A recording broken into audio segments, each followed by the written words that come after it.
ധനുഷ്കോടിയിലേക്ക് നീണ്ടുകിടക്കുന്ന പാതയിലൂടെ ചെറുമഴയത്ത് B M W ബൈക്കിൽ യാത്ര ചെയ്യുന്ന മഞ്ജു വാര്യരുടെ ദൃശ്യങ്ങൾ കഴിഞ്ഞ ദിവസങ്ങളിൽ സോഷ്യൽ മീഡിയയിൽ നിറഞ്ഞു നിന്നത്.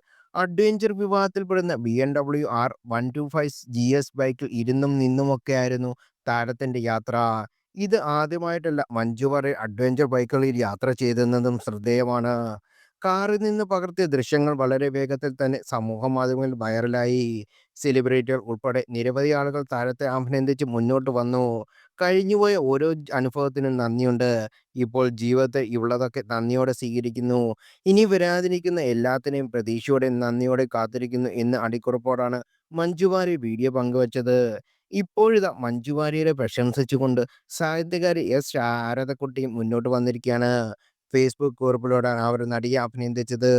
കുടുംബത്തിന് താനില്ലെങ്കിലും ഒന്നും നഷ്ടപ്പെട്ട എന്ന് മാത്രമല്ല, തനിക്ക് കുടുംബമില്ലെങ്കിലും ഒന്നും നഷ്ടപ്പെടുന്നില്ല എന്ന് തെളിയിച്ച സ്ത്രീ എന്നാണ് അവർ കുറിച്ചത്. ആണിനും വീടിനും കുടുംബത്തിനും സദാചാരബോധങ്ങൾക്കും കടമകൾക്കും അച്ചടങ്ങൾക്കും നിന്ദകൾക്കും വഴങ്ങാത്ത പടർന്നു നടന്ന് ജീവിക്കാൻ കേരളം കണികൊണ്ടിരുന്ന പെൺമ. എളുപ്പമാകുന്നില്ല അവളുടെ വളർച്ചയുടെ വഴികൾ. കഴിവുകൾ തേച്ചുമിനുക്കി നിലനിർത്തുന്ന മിടുക്കിയുടെ പേരാണ് മഞ്ജു വാര്യർ.